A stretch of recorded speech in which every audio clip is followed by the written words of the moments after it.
possibly out of Cleveland. You want to be a boss? That's how you be a boss. I did. I made a mistake.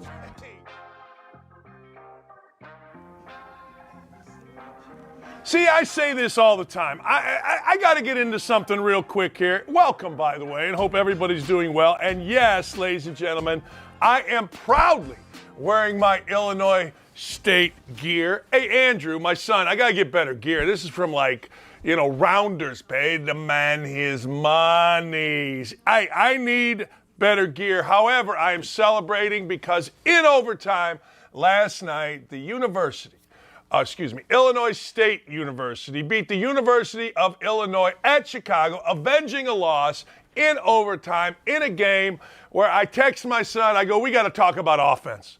I got to get this offense straightened out. Yeah, that's right. I got to get it straightened out. Those of you that really know me know I'm a freaking basketball savant, kind of a best radio host in the history of the world, and now we're taking over unwoke, anti-wokeness, and with Ryan and Dylan and Corey and Chuck and Aaron and Haley and Caitlin, we're just killing it. But hey, look, all right, speaking of woke, when you got a racial incident, who do you call? No, you don't call Ghostbusters. You call the non-tax-paying, racial grifter, lying Reverend Al Sharpton, baby. Hey, let's hear from the Reverend. Now, why the Reverend is at the eulogy for the Nichols kid who, in a tragedy, killed by 5 African-American police officers. Why Reverend Al is there? I will tell you why Reverend Al is there. Money, money, money, money. Money. Let's hear from the good Reverend. Well, Reverend Al, you don't understand. How are they going to keep crime down in the black community and at the same time not be tough and rough? Well, they do it the same way they do it on the white side of Memphis, and they keep the crime down without being rough and tough. How do you have the same department that can keep crime down on one side of town without beating folk to death, but you can't do it on the other side of town unless you feel that you can get away with it there? I can't speak for everybody in Memphis. I can't speak for everybody gathering. But for me, I believe that that man had been white, you wouldn't have beat him like that night. Yeah, well, I don't know what to tell you about that. Nobody has the answer to that. But if you think, and you're dumb enough to think, that 5 police officers killing a man thought they were going to, quote, get away with it, you're out of your mind. Now, I understand we can't deal with facts here that 5 African-American police officers beat an African-American man to death, and somehow that's become white supremacy, and somehow that's become whataboutism. What about if that was in the white community? What about? Nobody knows.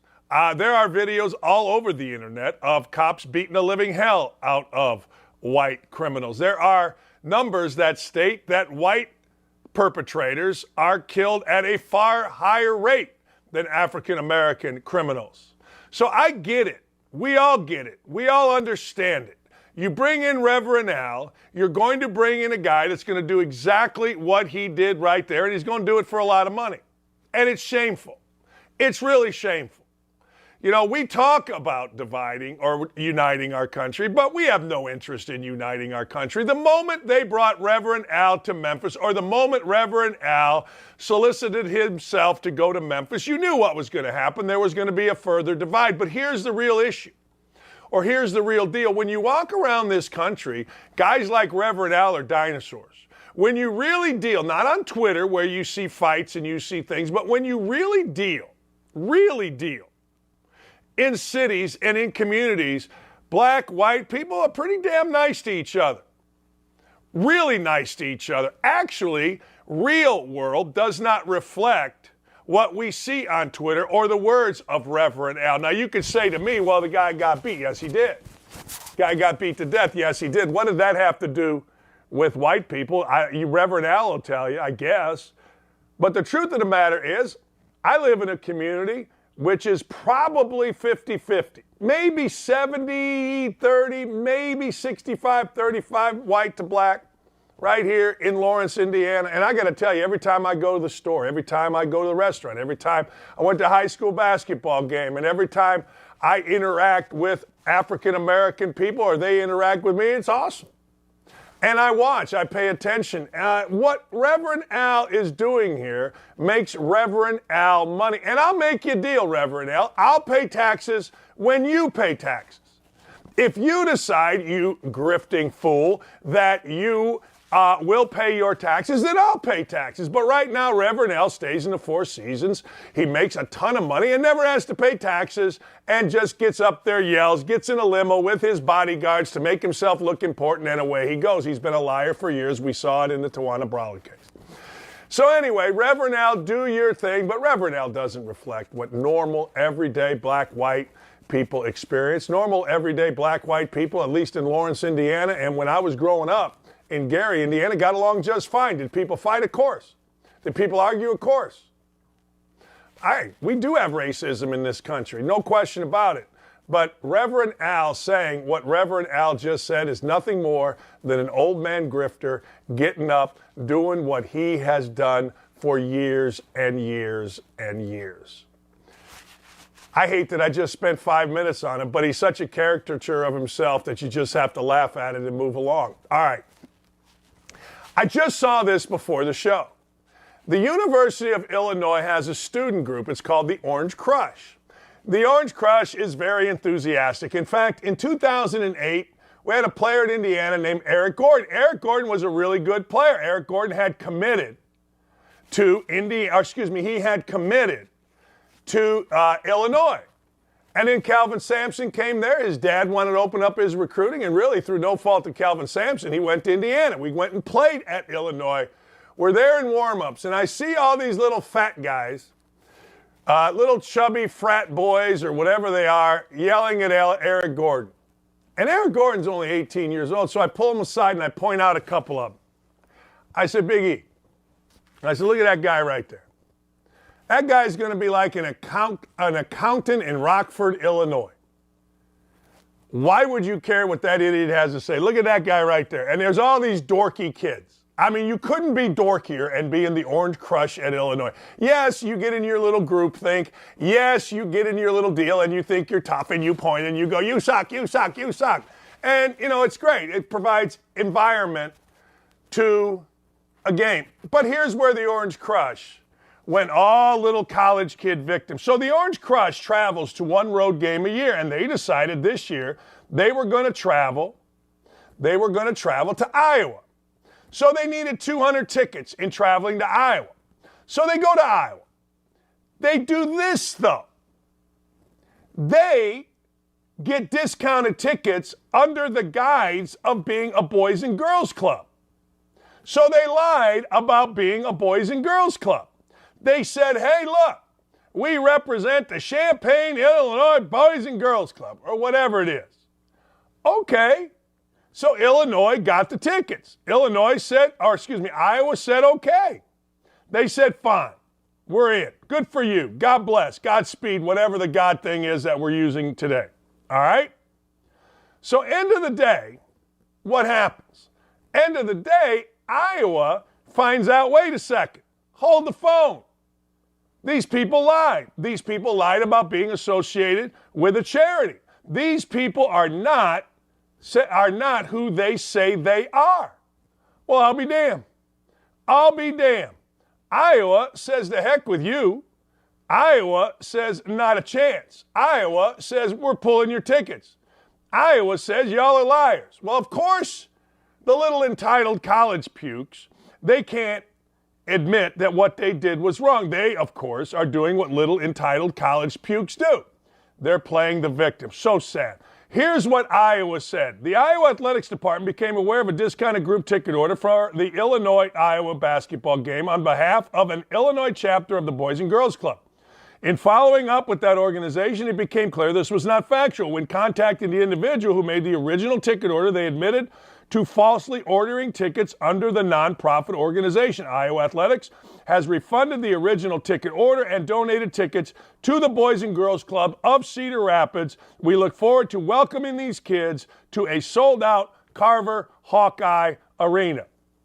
That makes total sense to me. What does the Orange Crush say? Oh, man. Because the University of Illinois waited to make this decision today, it is too close to the scheduled date. The trip is canceled. The charter buses have been arranged. So the little pukes of the Orange Crush can't just say, look, we, ladies and gentlemen, screwed up. We lied.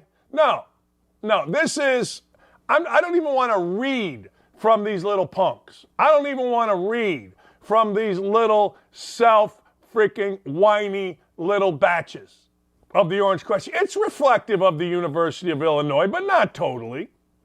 They cannot, the University of Illinois' little students. They're so entitled, they're so ridiculous that they can't say, you know what we did was wrong. They're whining about the money they put in. I have one word for the University of Illinois' Orange Crush: losing money, being sad, good. Screw you. That's 2 words. But the original word was good. Good. Hope you learn a lesson, you frauds. Hope you learn a lesson, you little punks. Now, I know what you're going to say. Well, they're just kids. Good. Then you know what? These just kids learned a lesson. These just kids learned a valuable lesson. Quit being a lion puke. And can you imagine? Look at these little punks here. Can you imagine when the phone call came to the little puke that had to answer for the scam? Yeah, we're sorry. I just want to go to my mom. Yeah, I'm sorry. I'm so sorry. Yeah, well, screw you. Screw you, and screw you more. That's how I look at it. You all may say, well, they're just kids and they made a mistake. Good. You learn from your mistake. Good. You know what? I agree. Kids do make mistakes, but I also agree that you should punish them or do whatever you need to do. Maybe this isn't punishment. This is just common sense by University of Iowa, pulling their tickets, telling them to go to hell, and giving them to a student group or a kids group from Cedar Rapids. That teaches idiots a lesson. Now, does it teach all the idiots a lesson? Of course it doesn't teach all.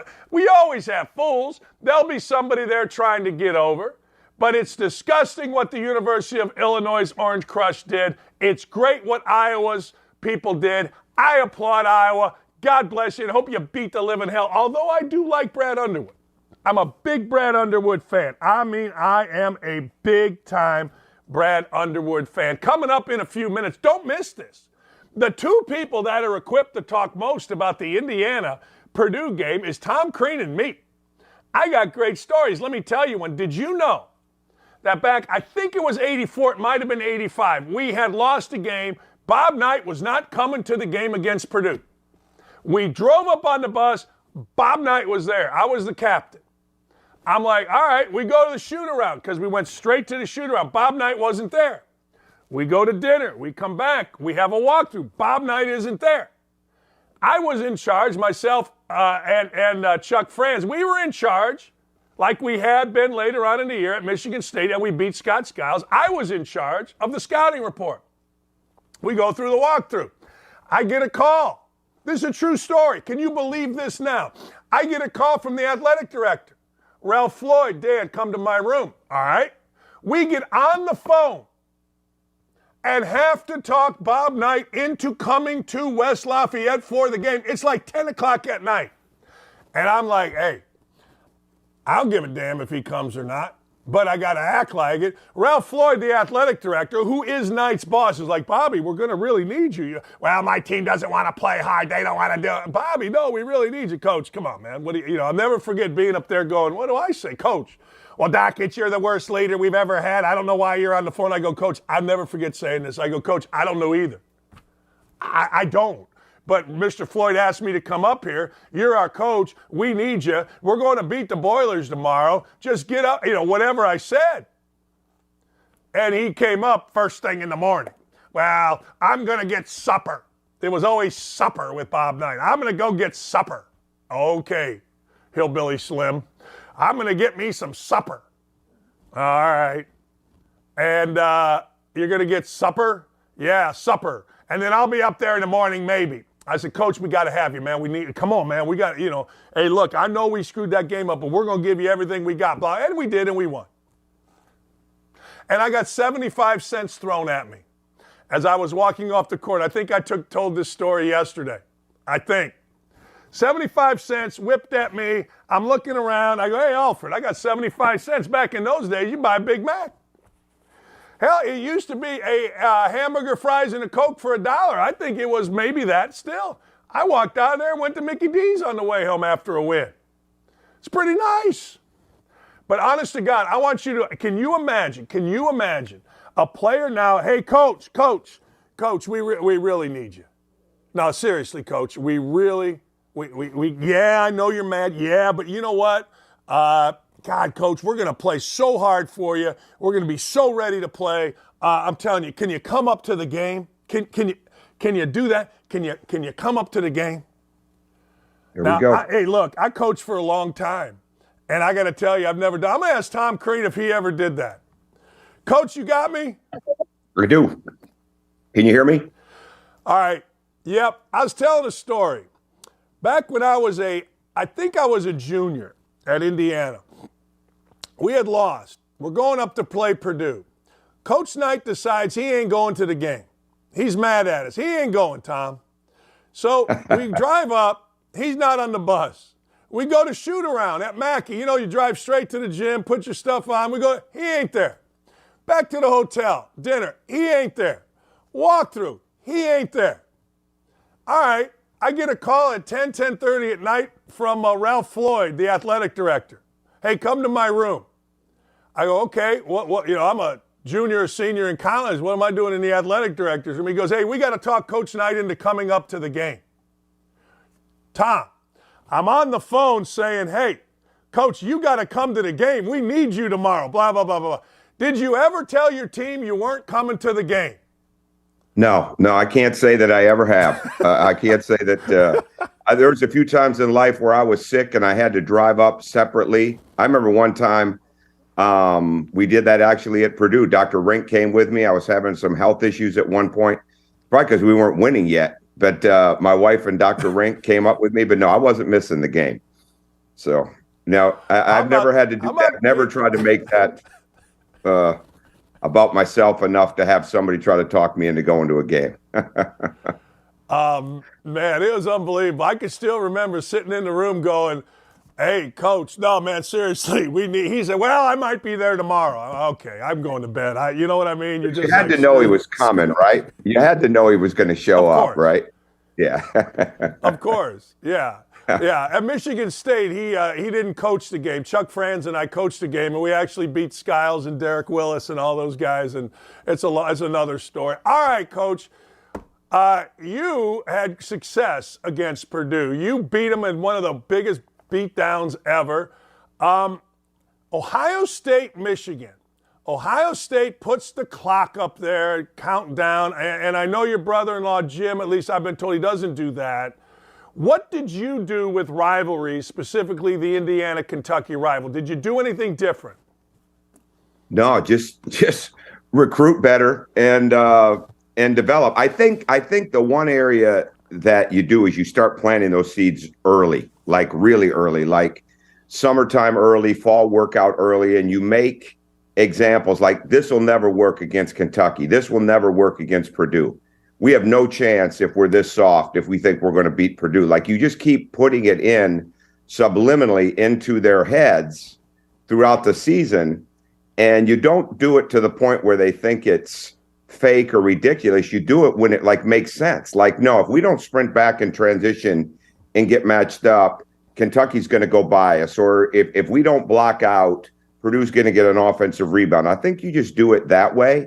And I think if you do that enough, it makes it easier when you get to the preparation, because now they've got a mindset of how tough and different it will be to beat this team, not how tough and different it is just to beat a rivalry. But I mean, our guys, like going into those years, we had to overcome the physicality of those games, right? It's like beating Michigan State. The first time Cody Zeller played Michigan State, I mean, he probably about needed to be in traction after the game. I mean, it was so physical in his back, right? I think Zach Edey goes through that a little bit. And you have to get your mind around how physical your toughest opponents are.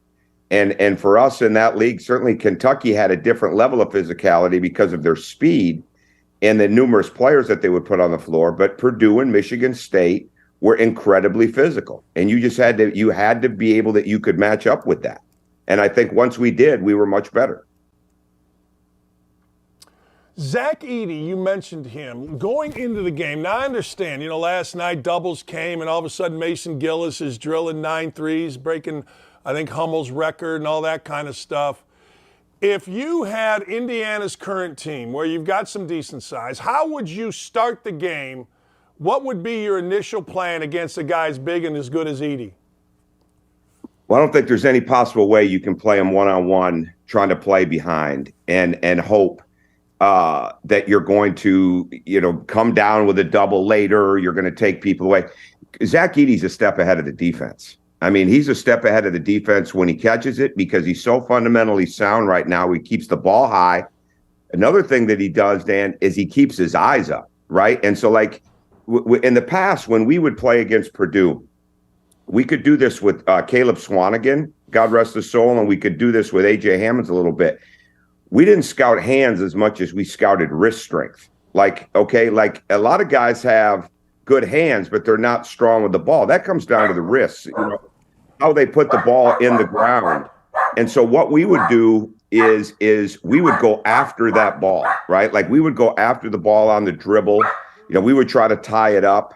And we had some success with it at times. But like in Zach Edey's case, you're not getting it like that. Like you've got to do your work early. And I think because he keeps his eyes up and being a step ahead of the defense, he gets a great drop step, okay, with that left foot so he can play off of his right foot.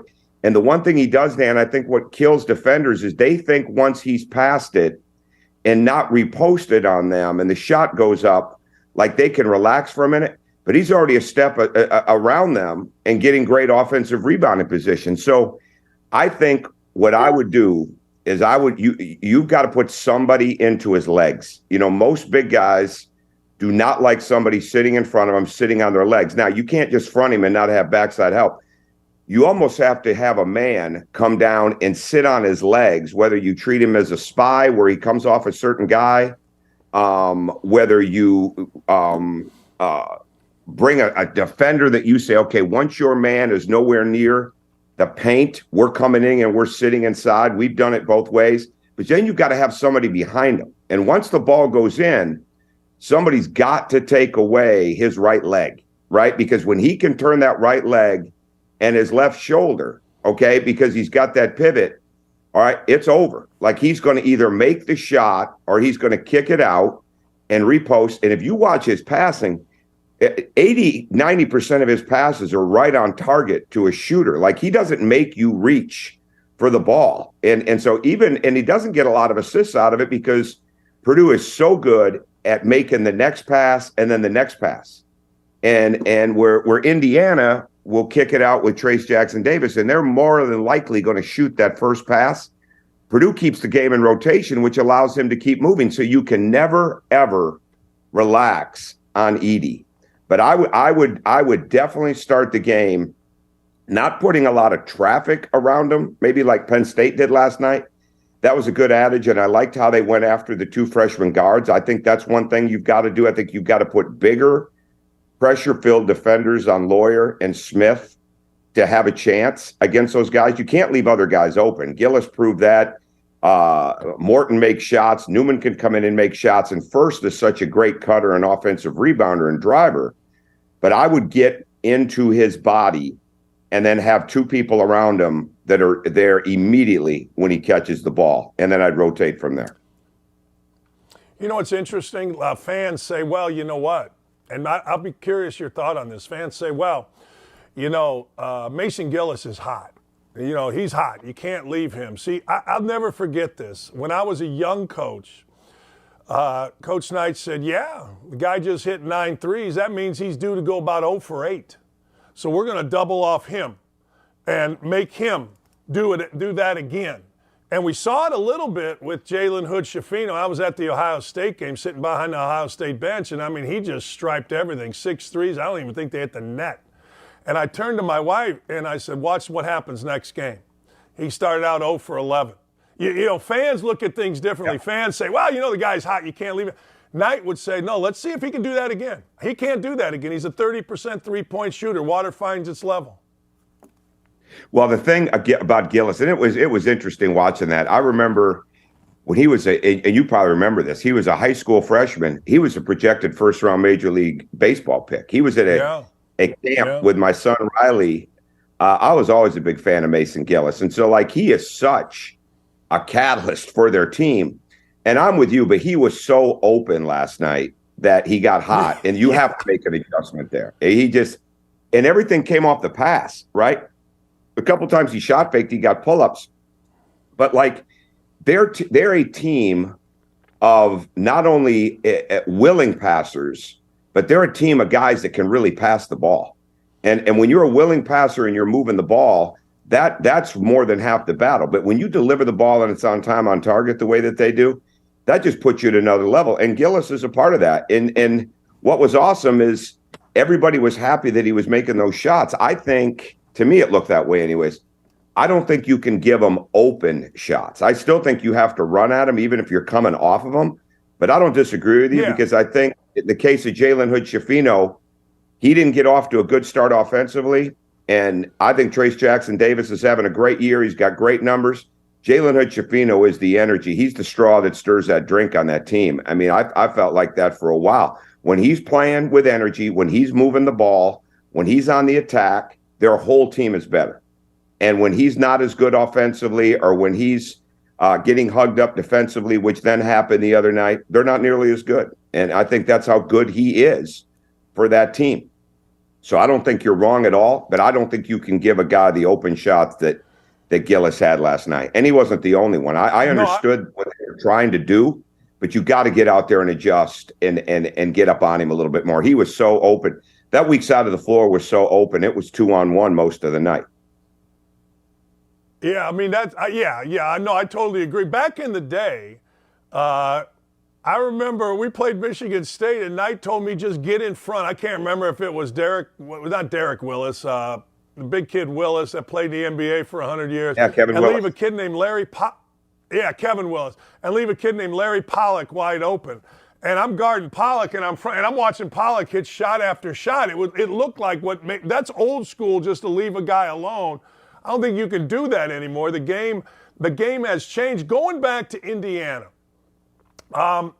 when Indiana's playing well, Schifino obviously is playing well. If you were Purdue, how are you guarding Jackson Davis? Well, I'm getting on that right shoulder, right? I mean, he just doesn't look like he's using his right hand, right? And so even when he goes the other way, he's coming back to get to the left hand. And I would sit, it's just amazing to me how many people let him have just a clean catch. And it's amazing to me how many people Edey gets a clean catch. That's why I think you got to do one of two things. You've either got to get down in front, Edey, or you got to put enormous pressure on the ball, right? And because the first form of post defense starts with your ball pressure, whether you're all over them or whether you're taking that guy and you're daring him to throw it in, right? And we used to have a 50 call that we would back off the passer and get closer to the receiver and be down like we were going to jump up and get the ball. And our best post defense was when we could red, especially our front, especially with our smaller guys like Victor Oladipo and Yogi Ferrell. They were two of the best post defenders we had. But I would get after Jackson's catches. I would definitely go after that shoulder. And then as soon as he put it down, I'd be all over that ball. You just can't let him sit there and play with his left hand over his right shoulder because he's just too strong. And then the thing that he's got that's so unique to me is how quick he gets that second jump. But I'd put both of them in as many defensive ball screen actions as I possibly could The one area that Edey's got to get better is he lets the roller get behind him some. And he's pretty good. He's way quicker, I think, that he gets credit for, and way quicker than people realize. And he's so improved. But with both of them, and I think it's the same thing with Trace Jackson Davis, you got to attack him in the pick and roll. And because he's really good vertically, athletically, right? He's really good when his hands are straight up. I'm not sure he's so good when he's got to make a reaction to a pocket pass, to a bounce pass, to a different type of play when somebody's driving. So I would attack them on my offense as much as I would be concerned about their D. But at the end of the day, bring that double down and then get into his body and block him out. And that's easier said than done on Edey.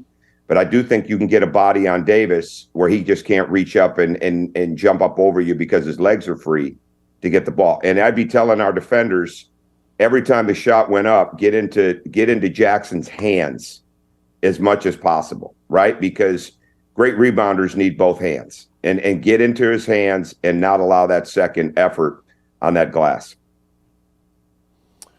One thing that struck me being at the game, Indiana, and I know, I mean, Edey, I was explaining to somebody, like, there's sometimes guys that are supposed to be big that you get next to and you're like, they're not that big. Well, Edey is bigger than you think. But one of the things about Indiana, which is interesting, is they have big legs. Like, I'm looking at the legs on Galloway, the legs on Davis, the legs on Schifino, the legs on Miller Kopp. My God, I mean, whatever they're doing there, they're doing it with the legs. And it really, it's kind of interesting because I think Indiana can handle physicality, and I think Purdue is very physical. I don't think either team is going to get, knocked off by the physicality of either. I expect a physical game. You?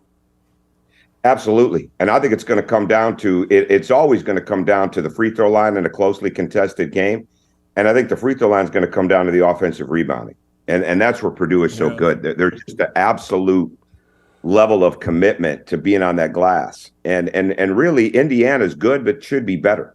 They've got to get more wing rebounds, right? Those guys have got to be able to get more offensive rebounds because I do think looking at both teams, and we'll be in the studio for this, and I'll be, watching 4 or 5 other games to be on at the time, but I'm going to be watching for this. I do think Purdue's cutting game and the way I think cutting out of the corners, not just cutting off the post pass, but I think the cutting off the corners is going to be important because Indiana can really get hugged up on that weak side. And I also think that refusing the pick and rolls is going to be big because you can drive Indiana. And I think what happens when they get switched off and one of the Purdue foremen like Gillis or First or one of the wings get matched up on Davis, do they have an attack game that they're going to go to the rim right away on him and open him up? And I do think those are going to be the interesting things, how you steal fouls in the game. And like Edey, like when we had Cody Zeller, he got a lot of fouls off driving the ball, right? He obviously got fouls off the post up, but he got fouls off driving the ball because he could pass the ball. He could pass the ball out of the post, but he could pass the ball off the pick and roll. He could pass the ball off the drive, but he could also get to the rim, so he could steal fouls. In Edey's case, I don't think he's getting nearly enough fouls called for him, with the way people are coming into his back. But in this game, I don't think Trace Jackson Davis sometimes gets as many fouls called. I hope that they do let those two guys play. But if somebody decides that they're just going to play behind Edey, there's no chance that person isn't going to be in foul trouble in this game.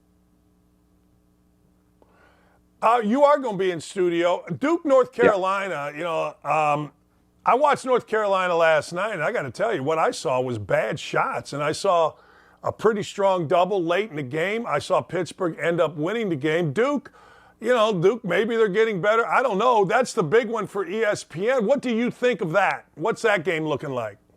I think Duke is better. I think they're really better. I think the kid Proctor is really improved. I think Roach being back makes a difference for them. I think Kyle Flipowski is like a freshman version of Zach Edey. Not the same player, but in the sense like they're both getting better during the season right before everybody's eyes, right? Like they're improving. I mean, Zach Edey's actually going over and scoring with his left hand now, right? Like he's got that drop step. And I just can't get over like how fundamental he stays throughout the game with all the traffic that he takes. Well, Flipowski's getting like that for Duke. And I think Ryan Young, makes a huge difference for them. But Carolina, to me, Caleb Love, I don't know the exact math on this, but just from my eyes, 70 to 80% of the shots he takes never look like they're going into me, because it all starts with his footwork. All right. And he fades and he tries to make plays that aren't there. And then I think that gets everybody else going like that. Like RJ Davis didn't have a good night last night. And Pitt is a physical team. I mean, they've got a lot of older guys. Nelly Cummings, we were recruiting Nelly Cummings when I was still at Indiana. You know, that's how long he's been in college. Blake Hinson was going to be one of the better players. Oh, absolutely. Blake Hinson was going to be one of the better players in the SEC if he'd stayed at Ole Miss, because he could score in and out and he was versatile. So, like, they've done a really good job. But I still say, and I haven't seen anything different, the transition defense of North Carolina is average at best. Their ball screen defense, especially with the bigs inside of it, is average at best. And their shot selection, the best it seems it can be, is average, because there's just way too many jump shots. They're like pickup game shots too many times, rather than we need to score out of our offense shots. And Baycott is getting better. I do think he's getting better. And it's almost like you got to get him the ball. But the fact of the matter is, you know this as well as I do, when guys take shots that other guys aren't ready for, you're out of position. You're out of rebounding position. You know, you've got this guy standing in the corner, that guy's standing over there. All of a sudden, the shot goes up. You're in no man's land. You did an offensive rebound. It's a long board, because like last night, they took 27 threes. And it's a long rebound, and you're off to the races, and you're playing behind the game because your guys were in the corners thinking we're running offense. So it's tough. Caleb Love is way better than what he's playing, but until the footwork improves and until he quits fading on all these different jump shots that he takes, they're not going to go in. You know, one of the things that I said to start the year, I said, look, teams get hot at the end. I mean, I played on one. You understand, you get hot, you get on a run, and they were making tough shots last year. I mean, they started throwing in, but Brady Manick always kind of calmed them down. He would hit a big three in the corner that was wide open. They don't seem to have that. Duke, I do agree. I think Duke is getting better. Were you surprised Tennessee went into Florida or got into Florida last night and got whooped as the number 2 team in the country? I was surprised they didn't come back and win it. You know, they had a bad start, and Florida was rolling early on. They got good movement. I was really surprised they didn't win it, and because they came back. But we knew this even last year. One of our later games last year at Georgia, the number one spot in the game plan for me was we can't let Santiago Vescovi operate in the game. We cannot let him just move the ball. Even when they had Jaden Springer the year before as a freshman point guard, Vescovi was the one that set the offense. So Vescovi is the one that gets great movement. And last night he didn't have a very good game. And Zakai Ziegler and Kamwa and all those guys are really good players, and I think they'll bounce back, because I think they'll defend Auburn well. I mean, Auburn gave up 14 threes last night to Georgia. And now Auburn, they couldn't guard them offensively because they were getting to the rim. They were getting the ball inside. But I think that defense will be back, that Vescovi is the key. And when he has an average to poor game, they're not nearly as good, for as good as they are. And they're good in every area. It's not like they have weaknesses. But I think when Vescovi doesn't have a good game, it sets that team back. And I think that's what happened a little bit last night. I've kept you too long, man. It's great stuff. I really appreciate you helping our show, man. Yeah, really I enjoyed talking. I enjoyed it. I was happy for Illinois State the other day. We were in the game. They were down 1, and I said, well, I like Illinois State in the second half of this one. So they're doing a great job with Seneca Knight. Man, they're doing a great job with him. I mean, they've made Seneca Knight better. Seneca Knight, did you know him? Did you recruit him? No, I knew of him. And then he was in the league for a little bit. But I knew of him. But, I mean, that's an older guy. He played for Jean Prelo at San Jose State. I mean, and his shot selection was horrendous, right? And what Ryan and Andrew and Rob Judson and all, they're building a strong base.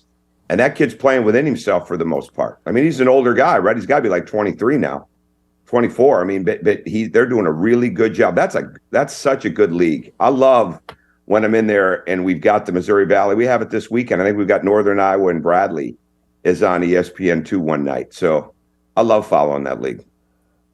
Tom, you know how this is. You watched your son play sports. Even though he's an assistant coach, I'm sitting there screaming last night. I texted him after the game.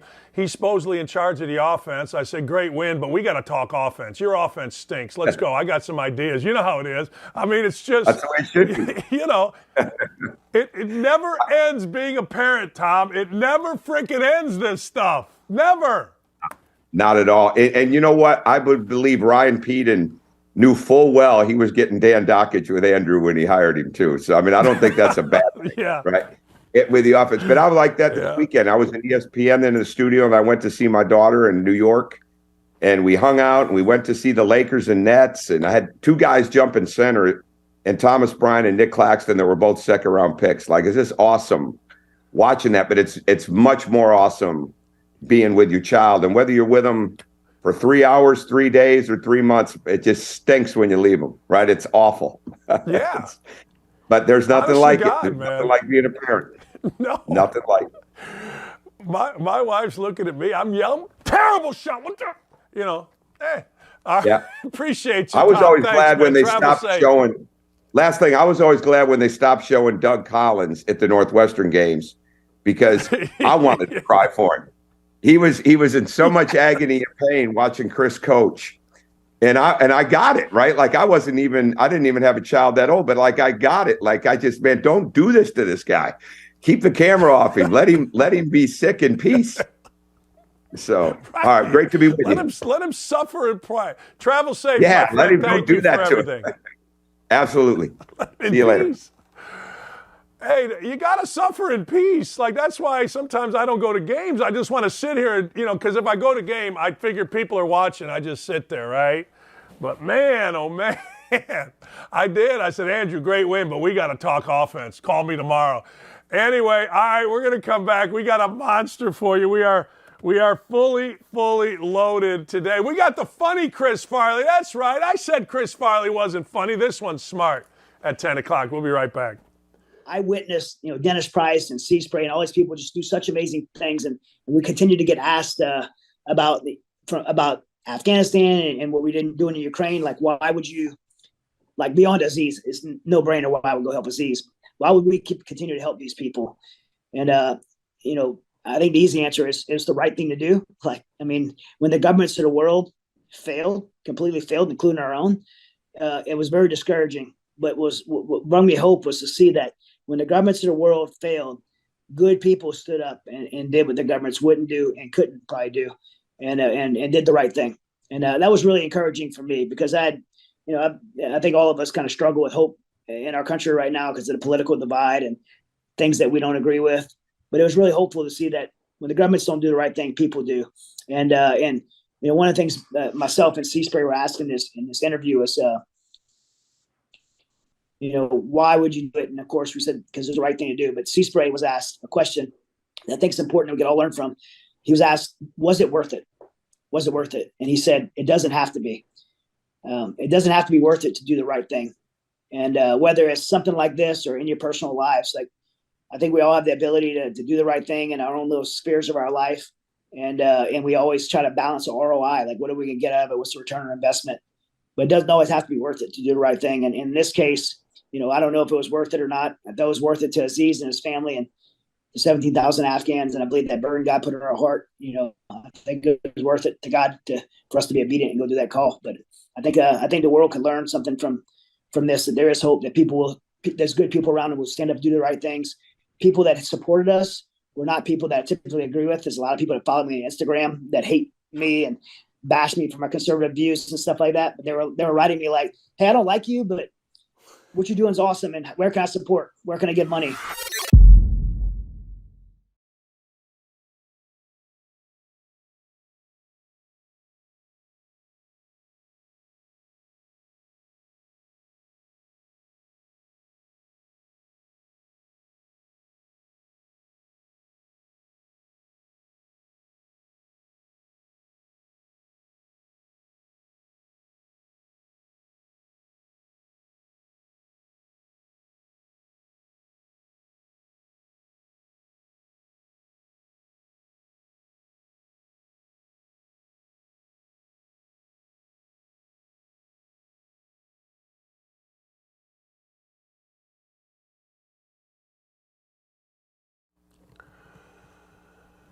Try the veal, try the perch. People are ripping on Gary, Indiana in the YouTube chat. I won't have it. Great people. Don't at me. Great people.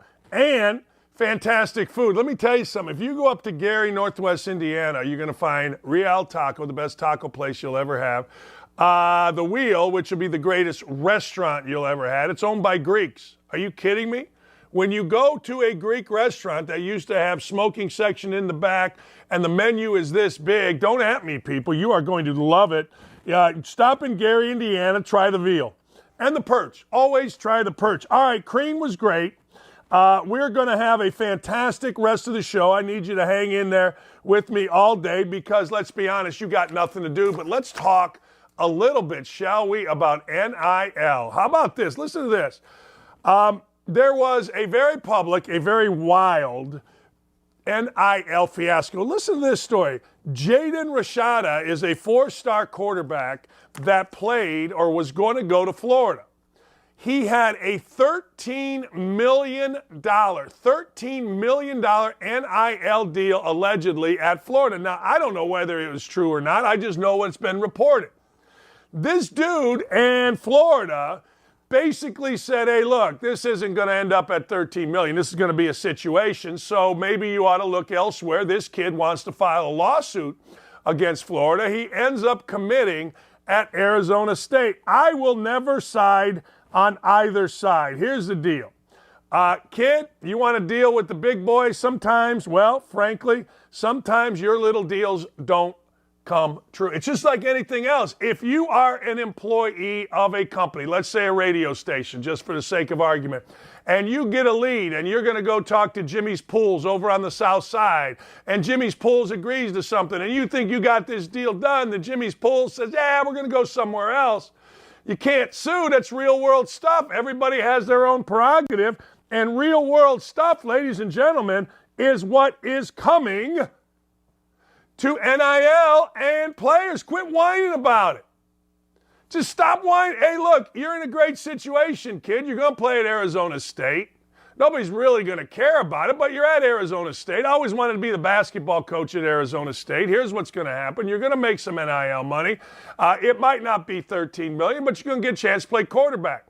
Now, you're too skinny. You need to get bigger. You need to get stronger. Maybe you got to sit a year. I'm sure you'll whine about that.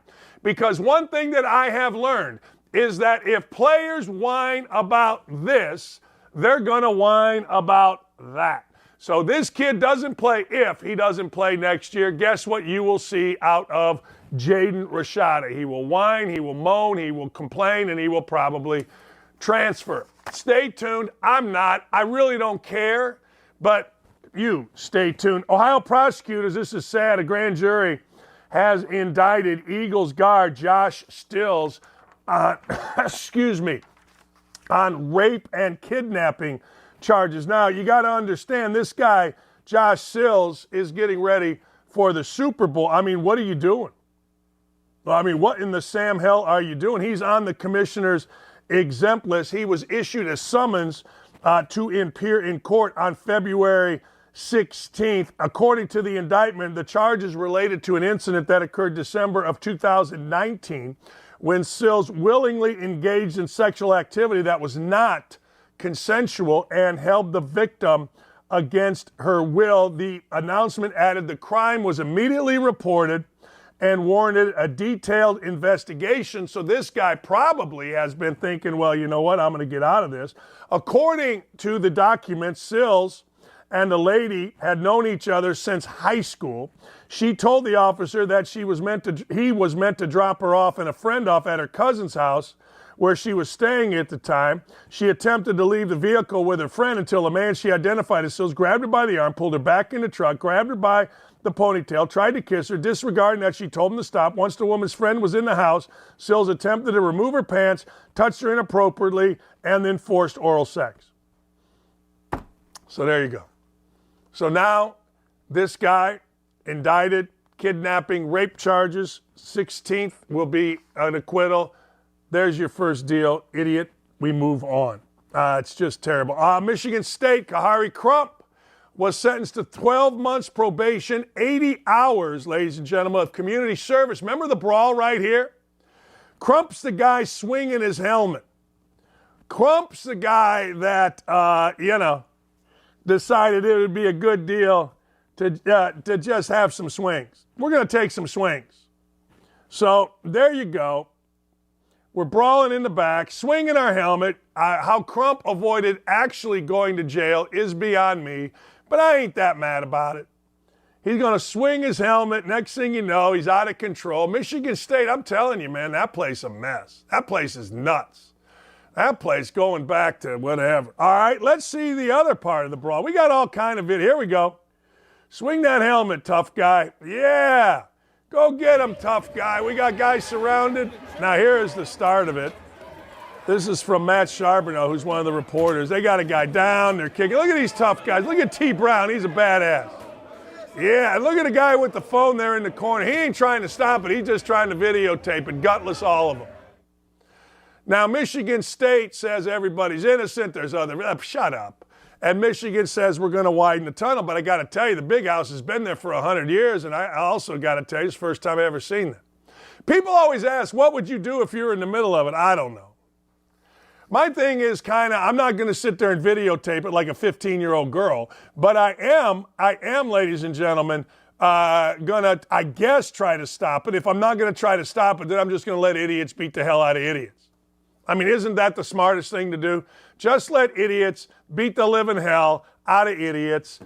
Try to protect the one guy, I guess, and then get hit again by some maniacs that can't control themselves. It's just the way it is. Despite, ladies and gentlemen, you know how bad TV is? Like, would there be anything easier than for Saturday Night Live? Anything easier than for Saturday Night Live to make fun of Joe Biden? Anything? Anything? Joe Biden is giving Saturday Night Live the best material they've ever gotten. Like, I understand the Trump thing with the murderous Alec Baldwin. I get it. I do. I understand. Or legend. But let's be honest. There is nobody that is more ridiculous ever, and I mean ever, than our guy, Jersey Joe Biden. Joltin' Joe, Sniffin' Joe, Pedophile Joe, whatever you want to call Joe, is the easiest guy in the history of Saturday Night Live to make fun of. But does Saturday Night Live do it? Of course not. Why does Saturday Night Live not do it? Well, Saturday Night Live doesn't do it because we all know, every one of us understands, that the left-leaning, ridiculous Hollywood media protects its own. Period. Period. That's it. Ad infinitum. That's just simply the way it is. You got the biggest jag ever, the lyingest jag ever, and I mean this sincerely. I mean this wholeheartedly. The lyingest, most venomous crime family in the history, ladies and gentlemen, of American politics. And they don't make fun of them. And you know exactly why. Because making fun of Joe Biden goes against all of the little liberal principles that we currently live in. That's right. It goes against it. It goes against all of it. It goes against, well, you know, we got to make damn sure that we protect our own. Yeah. Hey, I don't know if you saw this yesterday, given the Tom Brady news, but did you know that Ozzy Osbourne has retired? Health problems for the... I thought Ozzy Osbourne was dead. I'm not going to lie to you. I did. I thought, I know I'm wrong. I know, but I did. I thought Ozzy Osbourne was dead. I thought the dude had died a few years ago. I thought I missed something. I don't know how I could have, but I thought Ozzy Osbourne was absolutely dead. Who knew he was still alive and retiring? It's sad to see. Ozzy Osbourne, a guy that had a bit of a niche. He was a niche guy. People loved him, screaming, yelling, you know what I mean, doing all of the little different stuff. We get it, okay? But I thought he was dead. I thought his wife moved back to England. She was all sad, couldn't live in the United States anymore, and he was dead. Interesting. Who knew? I get these dead guys all wrong. Like, I forgot that Chris Farley was dead on the broadcast. But he's not. Chris Farley Betts, is going to join us at the top of the hour. The funny Chris Farley. There's nothing funny about the other Chris Farley, just a fat, bloated guy uncomfortably jiggling around. I get it. I'm in the minority here. But the original Chris Farley, Tommy Boy, was idiotic. Don't at me. Hey, did you see this? So last night, North Carolina is playing at home. North Carolina is playing at home, and guess what? They lose to Pittsburgh. The coach of Pittsburgh is Jeff Capel. Jeff Capel's brother, Jason Capel, played at North Carolina. Jason Capel was a good player. Jason Capel was an overrated player coming out of high school, but that, ladies and gentlemen, is not his fault. But his brother, Jeff Capel, got his 43-year-old little feelings hurt because, well, a tweet. "Don't disrespect me," Capel's brother yelled. Y'all gonna boo me, disrespect me? All I did here, Final Four ACC championship, I held this blank together when Matt Doherty held it apart. Oh, boy. So sad. Everybody's little feelings get hurt. Disrespect. All right. He's mad, ladies and gentlemen, about a tweet. He's mad about a tweet of using a guy, number 25. Creighton Lebo is the son of UNC assistant coach Jeff Lebo. He wears 25, which is the number that little Jason wore. I hope he didn't see it, Jeff said. This is one of the most tradition-laden, not just basketball, and you hear a lot about the Carolina family. Amazing to me that their social media page would do that. Their social media page put an assistant coach's son on the cover of their social media, and the poor little whiny-ass Capel boys got sad about it. What are you doing? Grow the hell up. Sack the hell up. Oh, my God, I'm 43. 43. I'm sad. You're disrespecting me. What are we doing? Like, am I the only, are the people on OutKick the only adult males that still exist on this planet? Do you have any idea? Yesterday, I got an unbelievable tweet from a person that you all know. Not only you, but everybody across the country knows, unsolicited, saying, "Hey, man, love your show. Keep fighting the woke crowd for us." Do you know how many people from ESPN text me and want to work here? Oh, my God, they're mad about a graphic on Twitter. That's like the racist Greg Doyle getting mad about a Tony Dungy tweet. Oh, my God. All right, a tweet.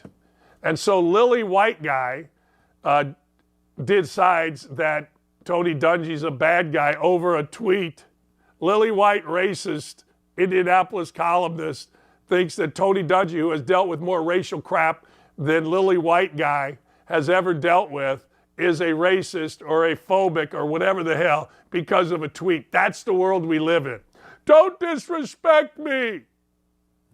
You can disrespect me all you want, but I'm going to fight back. Then I'll get called a bully. Chris Farley Betts next. I can't wait. I had a bad night last night. I've decided I think I'm going to be a professional gambler. It ain't going well. We'll be back with the funny Chris Farley next.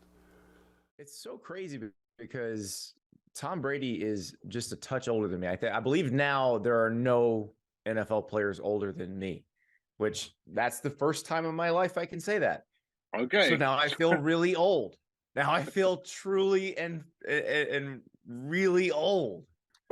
I'm sorry, man. God, that's horrible. I didn't know that feeling. I'm Maybe sorry. there's a punter or a kicker. I'll have to check. Maybe I'm hoping there's like an old, like a long time punter, kicker, or long snapper that's older than me, but I don't think so. And it's amazing to me thinking about Brady the last few years. Like, I know how I feel when I wake up in the morning. I can't even imagine attempting to play in the NFL like this. Right? Yeah. I mean, well, I don't even know if last season should have happened, but that's not up for me. It's not for anybody to sit there and argue. I don't have the drive Tom Brady has. I'm very willing to admit that. Right. It seemed to me, just as an outsider, with no inside information whatsoever, that he retired and that he engaged in normal life for the first time in a long time. I was like, yeah, this sucks. I'm getting back to the NFL. I don't like the daycare thing. I love my kids, but I don't like dropping it off. I don't want to go play pickleball at 3:00 in the afternoon. Like, let's get back to normal. But it'd be interesting. Like, I don't know if we'll see another quarterback take it that far, Andy, in the NFL. Like, he really pushed the limits, Rodgers, right? Yeah, you got Aaron Rodgers gonna be 39. You got him hinting at retirement now, and it does feel like the game's maybe taking a little more toll on his body than Brady. Maybe there's some ayahuasca that'll fix that, but it's crazy that it lasted this long. I mean, I think back to how much my life is. I graduated college in 2000.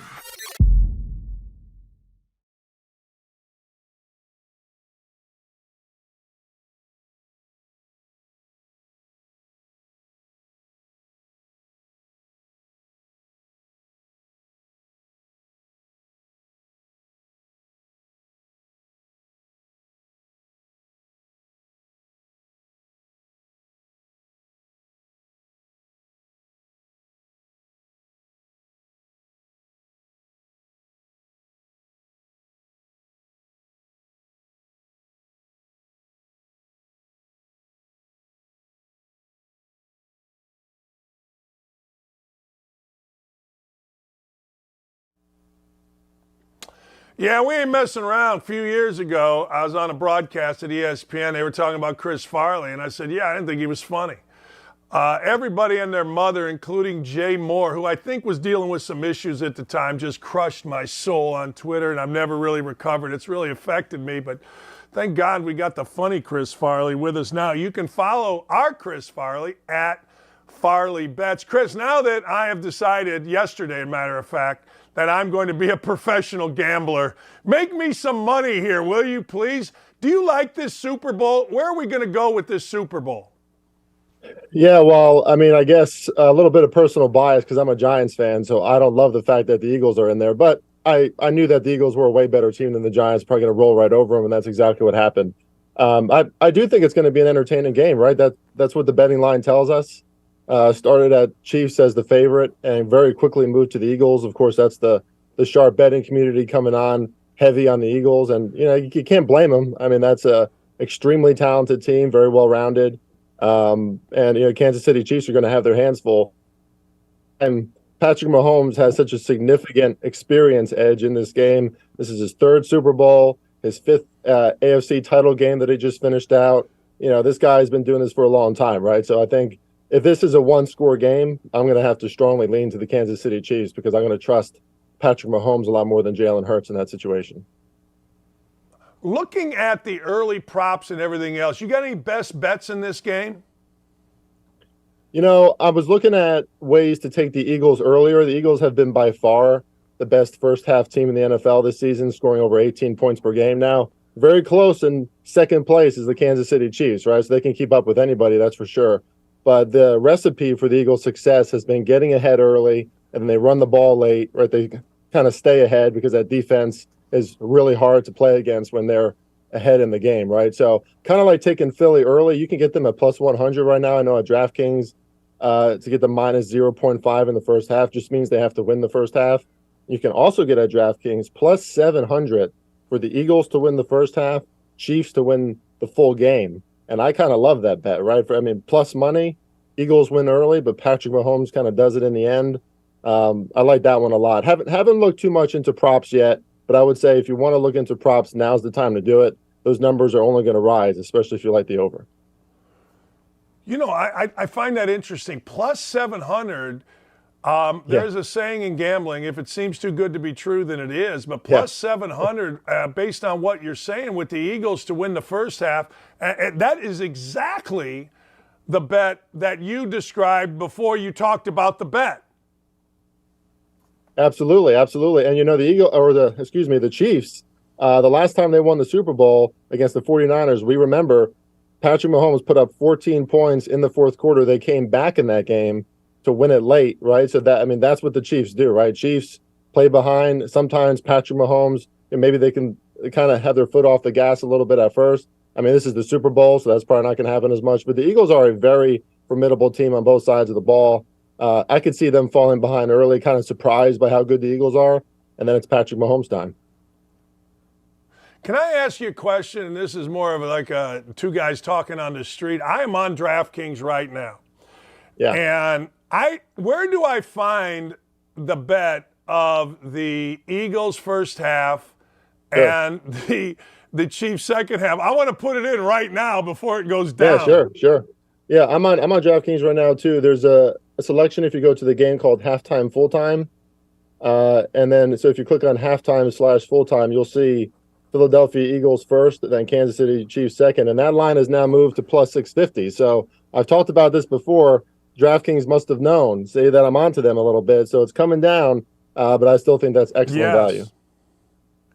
Yeah, I'm not going to do it here and waste people's time, but I'm looking and I'm going to be all over that as soon as this show is over because, look, I think it's a good play, and I think the numbers, even at 650, isn't terrible. I mean, all right, tonight the Knicks and the the Heat. The Heat are -2. I just saw on DraftKings. It was 1.5 at the Garden. Give me your thoughts on it.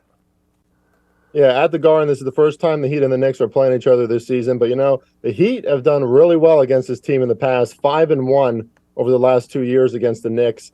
And sometimes I just feel like people forget, right? The Miami Heat are the same team that were in the Eastern Conference Finals last season in the NBA against the Celtics. Took them 7 games, and they're starting to surge right now, right? It's kind of the time of the year where NBA teams show more who they truly are. They can't just, keep on resting players and kind of, mailing out these spots. So I think that the Heat are going to take this very seriously. They're the #1 defense in the NBA over the last week or so.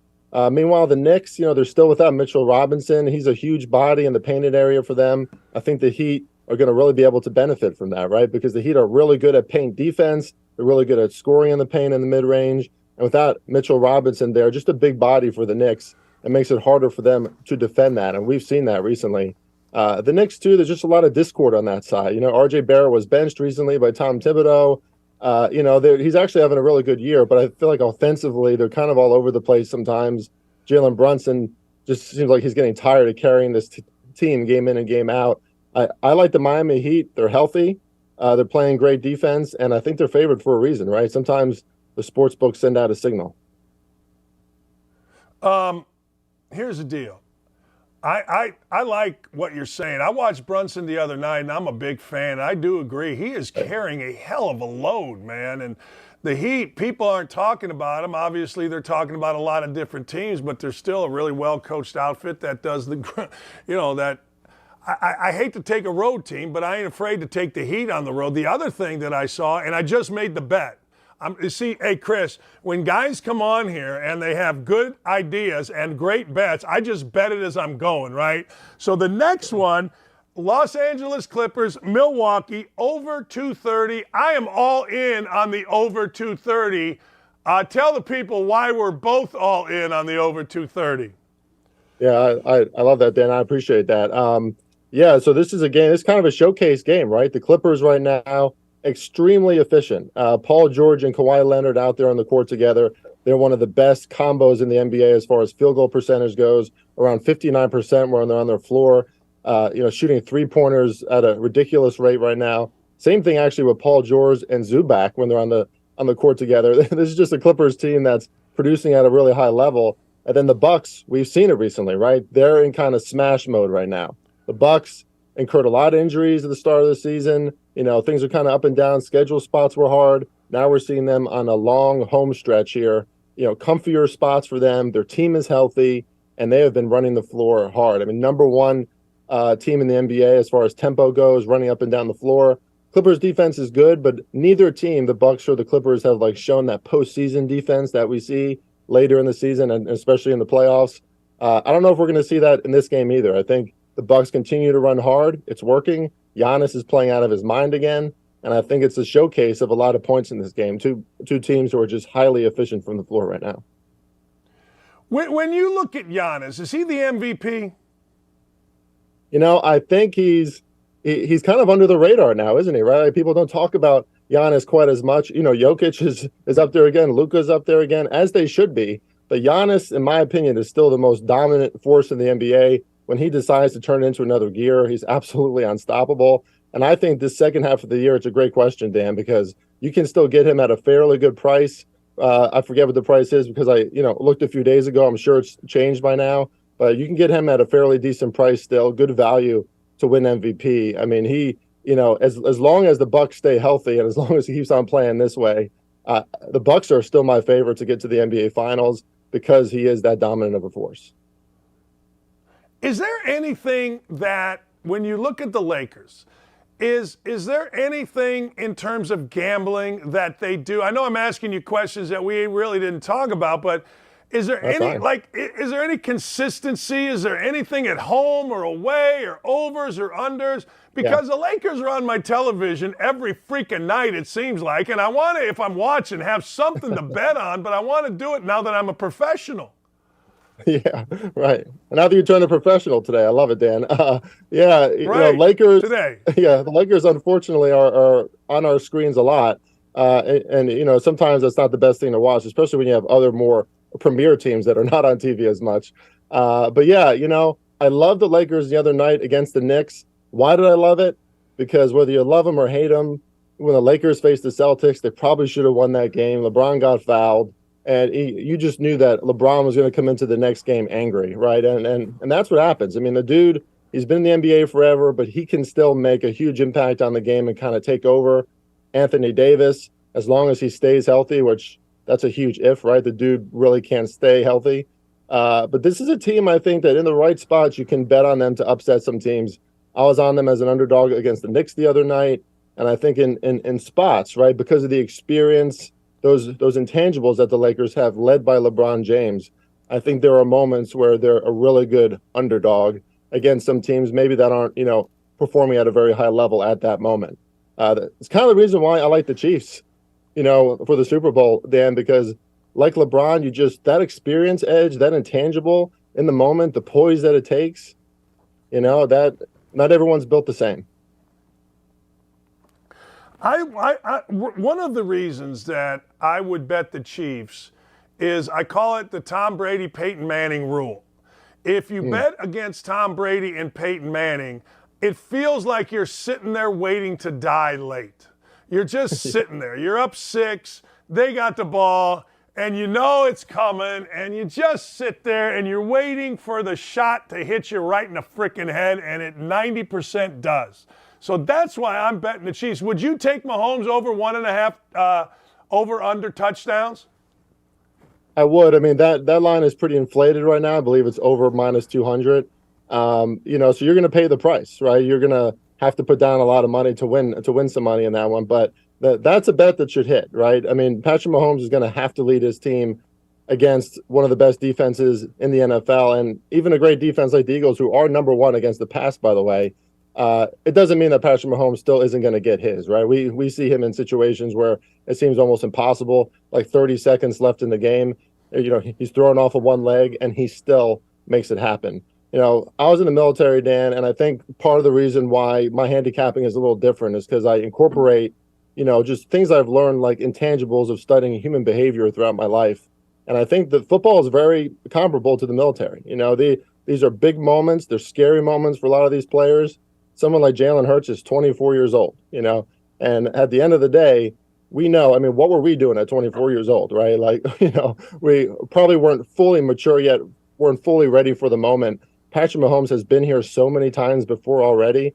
I don't think it's going to be too big of a moment for him. I don't think the Philly defense is going to be too big of a test for him either. I don't disagree. No, I wish I disagreed, but I don't disagree. Appreciate you, Chris. Thank you. We're all going to win a ton of money, man. Thank you. I love it. Thanks so much for having me on. That's my pleasure. At Farley Bets, baby. All right, Danny Z. At OutKick, Dan Z is going to join us in a minute. But let's recap, shall we? we had a horrific criminal event happen in Memphis, 5 African-American cops, and the only reason I say that is because that's what you apparently have to say. I would just say 5 cops murdered an African-American kid, and guess who showed up in Memphis? You'll never believe it. The Reverend, the grifter, the non-tax-paying, incredibly ridiculous caricature of himself, Al Sharpton. If we could, let me see, I just got a text here. If we could, ladies and gentlemen, let's hear from the Reverend as he tries to do what Reverend Sharpton does. Grift, divide, awfulness, horrendousness, totally racist Al Sharpton. Let's see it. Well, Reverend Al, you don't understand. How are they going to keep crime down in the black community and at the same time not be tough and rough? Well, they do it the same way they do it on the white side of Memphis, and they keep the crime down without being rough and tough. How do you have the same department that can keep crime down on one side of town without beating folk to death, but you can't do it on the other side of town unless you feel that you can get away with it there? I can't speak for everybody in Memphis. I can't speak for everybody gathering. But for me, I believe that that man had been white, you wouldn't have beat him like that night. Yeah, okay. I would argue that if Memphis had kept their standards for hiring police, maybe they wouldn't have guys that would beat a man, whether he's white or black, like that. And we all know that the mainstream media is never gonna cover it, but it's fact. Memphis lowered their standards. They got some guys, and these guys were the recipient of those standards, and they acted like idiots, and they all should go to jail for the rest of their lives. Danny Z, nice enough to join us. All right, 'tis the season for the mock draft. Fa la la la la la la la la. I'm still saying the Colts need to trade Quentin Nelson, who stinks, Darius Leonard, who has publicly said he has lost his, love for football and is always hurt as a skinny middle linebacker, and their pick for the number 1 pick, and take whoever you want. People make fun of me, I don't care. Who do you got? What do you got happening here now that the Bears have reportedly, I'm going to say, said that they're going to hang on to the number 1 draft pick, and I would imagine take Jalen Carter. What do you got going here? First of all, seamless transition from a super serious topic right into the mock draft. That's just professional broadcasting at its finest. I think it's funny. I think it's funny that all these reports are going to start coming out, and I think the Bears would be smart to leak as many different possibilities as they could. I mean, I saw the most recent report. Oh, they're going to keep Fields because they're happy with him. Well, why do you do that? Well, if a team is like, hey, we're not going to get our guy, we might be interested in Fields, and the Bears can be like, hey, we like the kid, we're keeping him. Like, all right, well, how about a first and a second for him? Like, well, now I'm listening. So I think there's going to be a lot of that subterfuge from all the teams, especially the Bears. And honestly, they wouldn't be doing their job if they weren't constantly changing, like, oh, we're interested in trading the number 1 pick. So as far as that goes, in my latest mock draft, I do have them staying at number 1. I don't buy the idea that they're just 100% sold on Justin Fields. And part of the reason is what we're seeing with Lamar Jackson. The Ravens are in an absolute mess with Jackson, and Fields is going to be in a very similar spot in a couple of years. And let me just take a quick side tour to Lamar for a second, because I don't understand. A lot of people are making the argument, look at the Ravens this year, and it's proof as to why they need to sign Lamar Jackson long-term. Because if they had him, they might have won that playoff game. They might still be in the playoffs. Okay, but the whole point of this season was, let's see what Lamar can do. We want to give him another year. He wanted to bet on himself.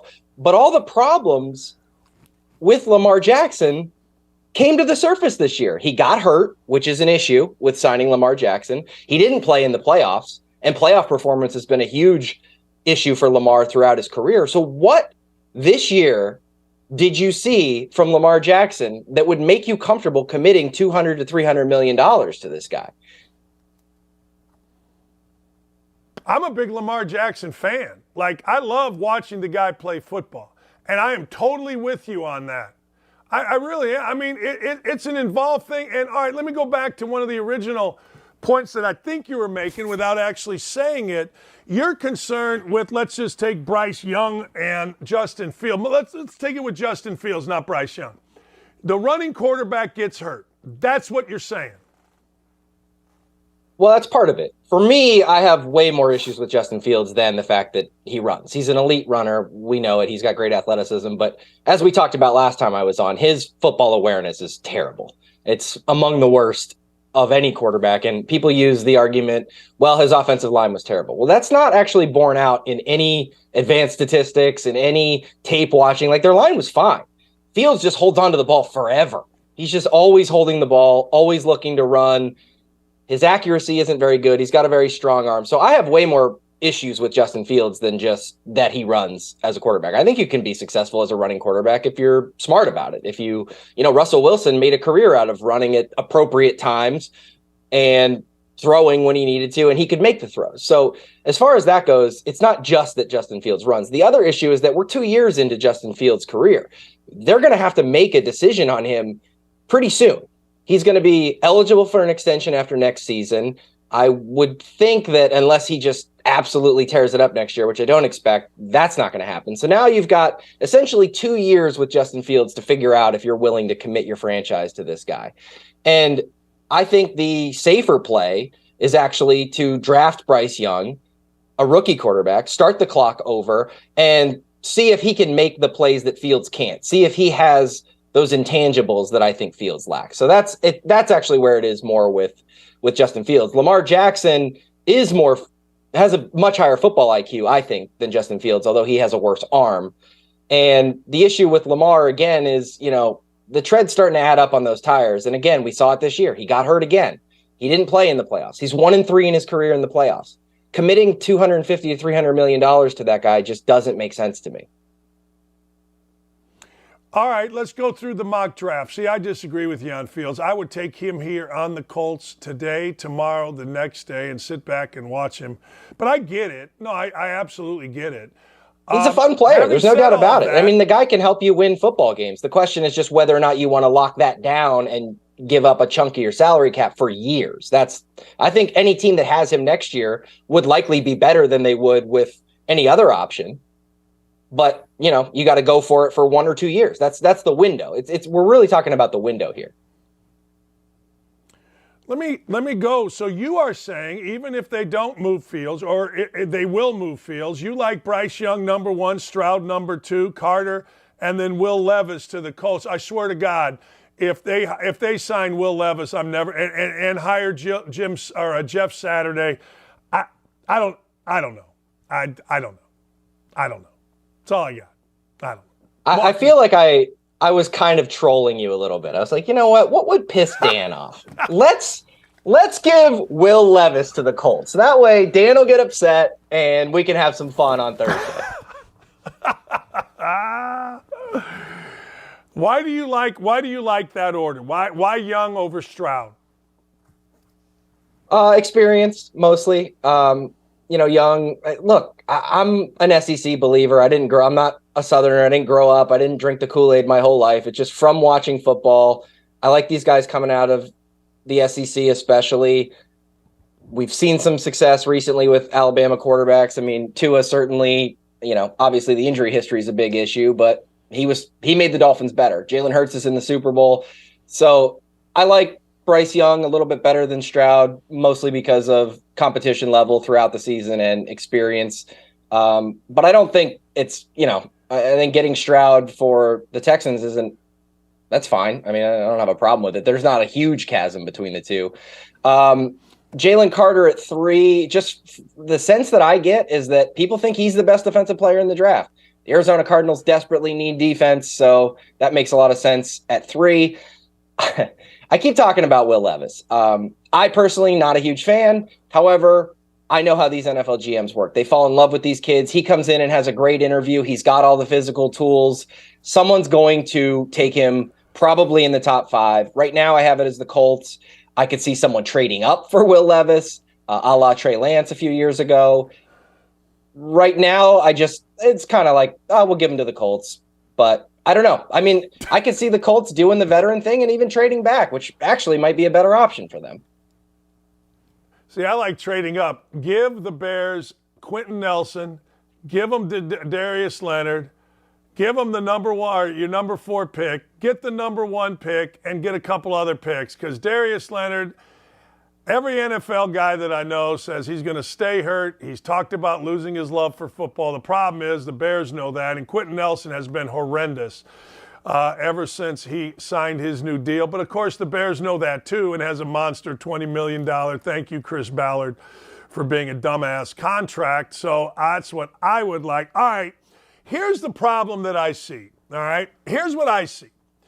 You're the Bears. Let's just say you're right. They draft Bryce Young. The number 1 pick in a okay, not Andrew Luck, John Elway quarterback class is so dicey, and the Bears got burnt with Mitchell Trubisky when, of course, Watson and Mahomes were already there. It's a dicey situation to have that number 1 pick in a mediocre to good, I'm not saying bad, I'm saying, good but not elite quarterback draft, is it not? It's always a risk to take a quarterback high. I mean, as a GM, you're essentially tying your career. No, that's not. It's not when you take Andrew Luck. It's not when you take John Elway. My point is, there's not that guy. So sometimes there's not a risk, but when there is these guys, then it becomes a real risk. But there's no risk taking Andrew Luck. What did he win? I mean, they didn't really. He had a good NFL career, but I agree. So it's like who's the can't miss? Who's the can't miss prospect? Even, I mean, you could look at Joe Burrow a few years ago. He wasn't, the guy wasn't even a starter the year before he got drafted. And then suddenly he's the number 1. There were questions about whether or not, was that a flash in the pan? Was that a 1-year incredible season? I mean, there's always a risk. There's always a risk with these guys. So I don't know that this is any different. Man, I think you're a new GM. You're coming into Chicago, the Polish guy, you hired a bad head coach. He'll prove that over the course of time. I said it when it happened. And now you better get this one right. I think it's tough. All right, let me go a couple other directions. Before the season, a lot of people had Will Anderson as maybe the best player in the country. You've got him going to the Seahawks at 5. Nothing wrong with 5. I mean, god dang, of all the players that are eligible, you're the 5th pick. But that does feel low for a guy like Will Anderson Jr. Did he not have a great year? I mean, what was the deal with him? I think this is going to be one of those situations where, like I said, Jalen Carter is the high riser, right? Like there's all this stuff coming out. He's the game changer. He's the guy. And really, the Will Anderson at 5 has more to do with the teams in front of them. And this is what ends up happening is if you've got 3 quarterbacks going in the top 4, well, that only leaves 1 spot for someone else.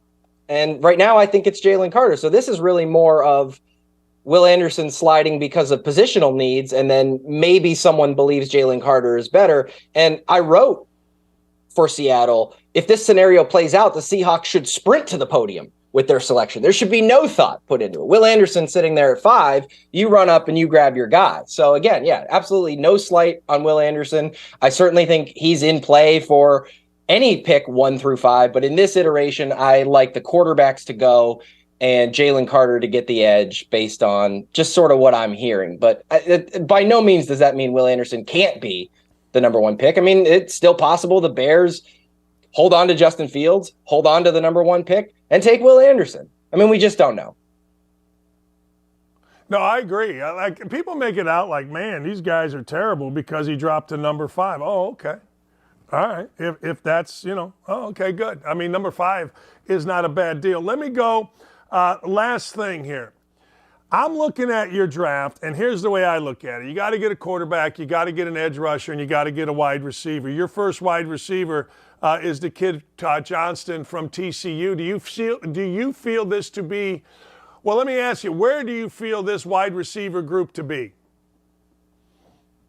It's not elite at the top. But there is some good depth. The problem is every single one of these guys has question marks. There are a lot of people who think Jackson Smith and Jigba is the best of the group, but he barely played last year. And that's some people, I've seen mock drafts that have him dropping outside the top 20. I personally think he's going to provide some good value because of the lost season. So, but again, question marks there. Quentin Johnston isn't a prototypical top guy in the draft that you trade up to get. I like him right now because of his size and speed. I think that's why I had him go into Carolina. I think he makes a lot of sense pairing with a team that already has, the Panthers have DJ Moore, who's a smaller guy, a quicker guy who runs a lot of, he can run the go route, he can run the middle, but they need a guy who's big and strong on the edge opposite him. So I think he makes sense there based on what Carolina is trying to build. After that, Jalen Hyatt from Tennessee, ton of speed, kid's fast as hell. But again, one great season, not an elite trade up for kind of guy. Zay Flowers, Boston College, again, all good talents, all sort of outside that edge of the top 20 range. So there's not the elite wide receiver class, but there's some good depth towards the back end of the first round, early second round. Nothing matters. Who wins the Indiana-Purdue game? Purdue. Shut up. I have to pick Purdue. They just beat my Lions last night by out-rebounding them by 48 rebounds or something crazy. I mean, it was unbelievable. Your Lions hung around, but then Purdue just did what Purdue does. They just beat you and beat you and beat you into submission. And you know what the Lions didn't do, Danny? They didn't cover 10.5. That's what they didn't do. Now that I'm a professional, I didn't touch that game because I just didn't know which way. But what I did touch went way south. So if I were a professional, I got to go DoorDash today to make it up. I did bet on your Hoosiers against Maryland, too, and they embarrassed me. I didn't bet that one either. I just don't have a feel, and I don't think I'm going to bet the Indiana-Purdue game. I think Indiana's going to win. I do, but I always pick Indiana at home. I'm so home-oriented in the Big Ten. But that 10 yesterday seemed like a whole heck of a lot. Actually, I did win a parlay. I took Purdue minus 7.5 and over 134. I live bet that in the middle of the game, so I did win that one. But, man, I don't know. Appreciate you, my friend. Thanks for coming on. No fireworks this time. Next time, we will. We will. Well, we got to talk Josh Allen at some point. Bad eyes, man. Bad eyes. The eyes never lie. The eyes just don't lie. All right, I got the Don't At Me Awards on a Thursday. We got some interesting stuff. Tom Brady's ex-wife, God bless her. God bless her. Of course, ESPN said, screw Tom Brady. We want to put the WNBA on top of our webpage. I got a headache. We'll be right back. College football's in trouble. There's a lot of people trying to keep it from happening. I think it's a general consensus across the college football landscape. We want to play football. College football is a huge part of the fall. It's a huge part of Americana itself. It just really felt like people in the country needed college football to just feel a little sense of normal. Big news from the Big Ten as the conference releasing its 10-game football schedule. We go home thinking there's going to be practice the next day. Everybody gets a text, stay home, everything's canceled. Big Ten fall football season has been canceled. We just believe collectively there's too much uncertainty. I guess what I'm trying to understand, though, Kevin, is that was the same position you had 6 days ago. The Big Ten is an unmitigated disaster. There was a ton of confusion. There was presidents saying one thing, there was coaches saying another. Players had to be silent, coaches had to be silent, ADs had to be silent. People said, how does what you just did make any sense? And nobody really knew what the heck happened when they voted to cancel the season. You make this huge historical announcement, and then Kevin Warren never does a press conference to explain it. It was like a masterclass in how not to handle a crisis. The word really that was lacking in all this is transparency. It felt like a lot of stuff was happening behind closed doors. Even today, we still don't know what occurred. So you don't tell us parents, that's fine, but you're not telling the young men that it affects. We have to make a decision to save the season. What about the history books? What about the rivalry games? What about Paul Bunyan's axe? How is that not going to go to a team this year? This is a failure of epic magnitude, the Big Ten presidents and leaders should be held accountable for the disastrous decisions that they're making. Then the commissioner doubles down, saying his decision will not be revisited. And that's the point. It felt like a war was declared on the Big Ten and Kevin Warren. Everything turned political. Because if this is medical, then you would have stopped the game of football a long time ago. I think the Big Ten leaders will tell you that they probably made a mistake in hindsight. If I had the chance to do it all over last year, I would make the same decisions that we made.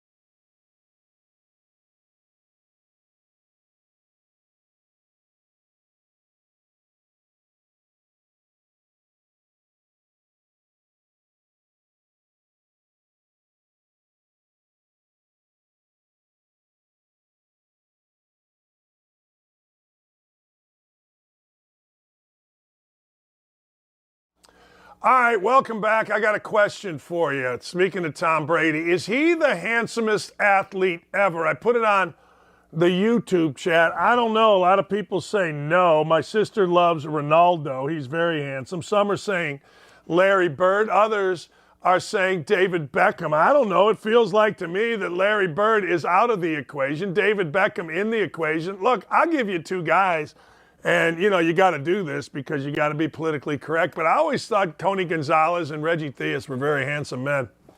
I do. I thought they were very handsome men. I thought that those two guys, I never was a Michael Jordan as a handsome man, although a lot of women thought that. But I got to tell you, I do. I think that Jimmy G is a very handsome man. I think that Tom Brady is a very handsome man. But I would argue that over the years, in terms of where he was to where he is now, Tom Brady is a very handsome man. And he has to be on, you guys like Mount Rushmore's. I think Mount Rushmore would be absolutely the place for Tom Brady in all of his handsomeness. Now, Larry Bird, not so much. Magic Johnson, don't think so. Isaiah Thomas, no question. I actually saw a picture of Isaiah Thomas, and I could not believe this. The man has not aged. God bless Isaiah Thomas. Now, Jennifer thinks that Jerry Rice is handsome, and I ain't mad at him. My friend Reggie Jones thinks that Reggie Theus is handsome for this reason and this reason only. Only Reggies, or excuse me, all Reggies are handsome. I would argue that me and Danny Z, Dan Marino, I don't think there's very many ugly Dans because, well, frankly, there aren't many Dans. You could say Danny Partridge, but Danny Partridge is actually that other guy who lost his mind, Danny Bonaducci, who, I don't know, the roids got to him, and I don't know what happened. But I will say this, Reggie's very handsome, Dan's very handsome, and we need lunch again soon. Yeah. Van Pasterman says money makes guys more handsome. Let me explain how true that is. I know what I look like, and back in the day, I had the comb over and a big bald catcher's mitt back here, but when I was divorced, it started the moment word got out that I was divorced. I mean, I'm not going to lie to you, women flocked to me. I mean, flocked. And I asked one, I go, okay, I know what I look like. They go, no, you're funny, but most importantly, you got two good jobs. When you are a little bit older and you get divorced and, ladies and gentlemen, you got a job, you jump to the head of the class. Now, when you have a job that's popular or you are popular or you have some notoriety, you jump. I actually had a girl come to my dad's funeral that I had not talked to since high school. In fact, she was too hot for me in high school. But I looked over, and she's at my dad's funeral. I found out later, you know, she was trying to get with all of this. I get it. I honestly do. I get it. Jason Taylor, very handsome man. Chicago women love Patrick Sharp. I had a chance having dinner the other day, and Chris Chelios came over to our table. I was having dinner with Benetti, and Chelios came over. He was having a birthday party at Chicago Cut. Very handsome 61-year-old men. I will say this on behalf of older men. I do not understand why women mess around with children. I don't. And I've gotten to the point where I don't understand why young men mess around with these children. Young men, find yourself a little bit older woman. And let me tell you, younger women, find yourself a little bit older man. I mean, I'm living proof. I'm just saying, yes, she was a funeral crasher. She apparently got really mad because my girlfriend Lee, now my wife Lee, was at the funeral and I didn't have time to talk to everybody and I didn't talk to her. So people are asking, what is Dan talking about? I'm talking about general life stuff and general handsomeness. That's right. Kevin Custer is still attractive for an older guy. He's gotten thick, maybe some thyroid medicine, but yes, you're not wrong. Yes, you're not wrong. Oh, all right. Here's the deal. Let's rock and roll. Here's the deal. The damn awards. The Airway Fairway Award. Cruise ship golfer makes insane hole-in-one. Let's take a look.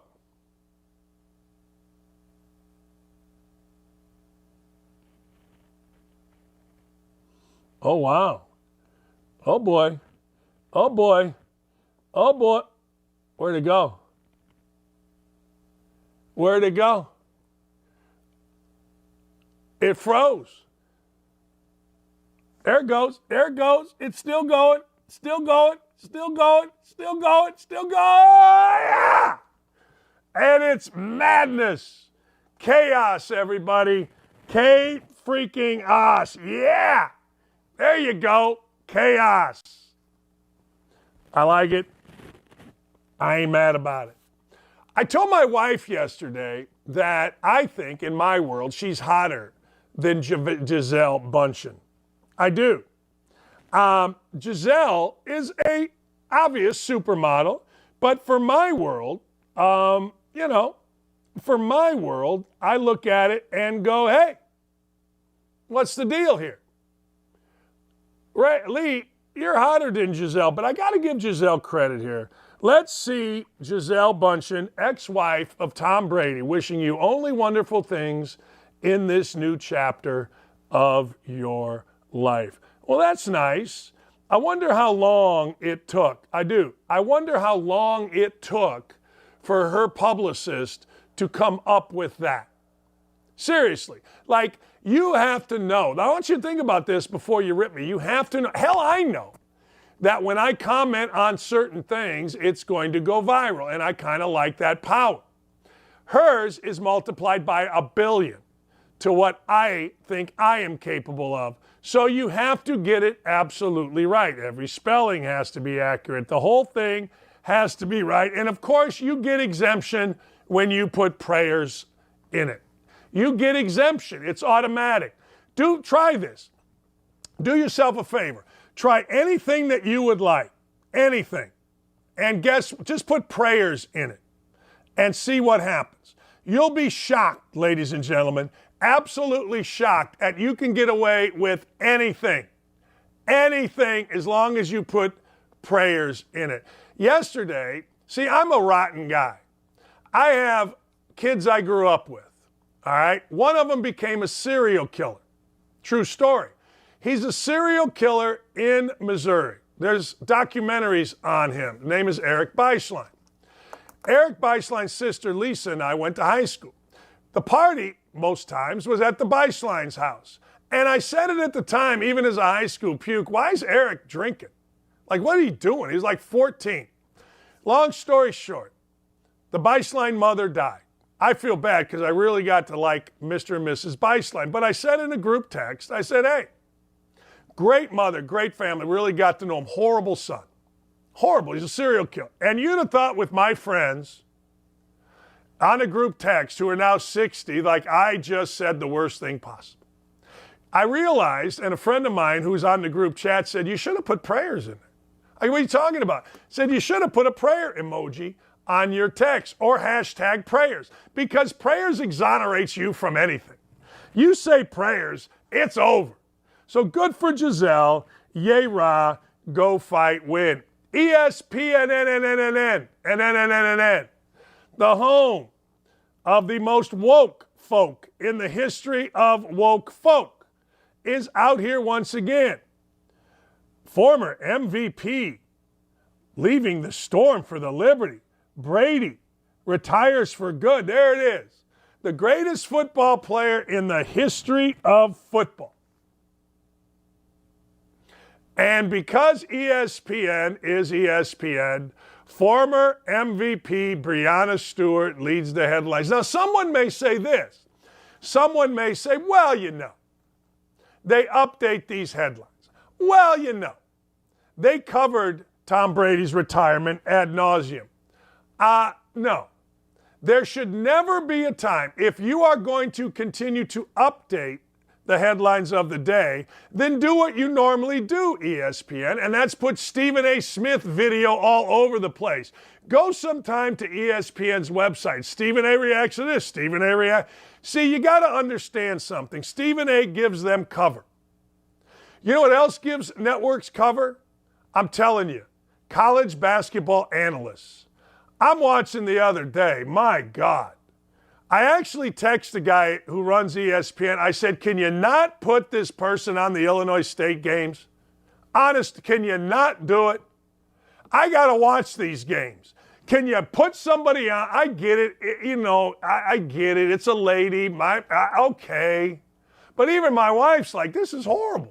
So we turn the volume down. I read a Baldacci novel, and I'm like, can we get somebody on the Illinois State games that I understand college basketball is where you place your diversity, all the kind of things where you don't end up on some report saying you're not diverse. I get it. But I got to watch this stuff. So come on. Man, I'm going back. I've gone back to the Bobby Knight way, way we used to watch it. The way we used to watch it, which was sound down. I'm watching, oh my God, Duke and Sarah Duke and somebody and this lady. Oh, jeez. And it's like, even my wife. My wife is and I am the big women, women's advocate. We're advocates. But you got to be good. I used to think that to be an announcer, the number one thing was to be good at announcing. Not even close. So good for ESPN. They got it done. Yay, rah, go fight, win. Man. All right. You know what time it is. We all know what time it is. Here's the deal. It's time for the Woke a Dope. Did I miss a Dammy Award? I want to make sure I did not miss a damn award. I did not. It is time for the Woke a Dope. Little David Letterman. Yeah. Man sues woman for emotional trauma for refusing to be his girlfriend. Interesting. Interesting.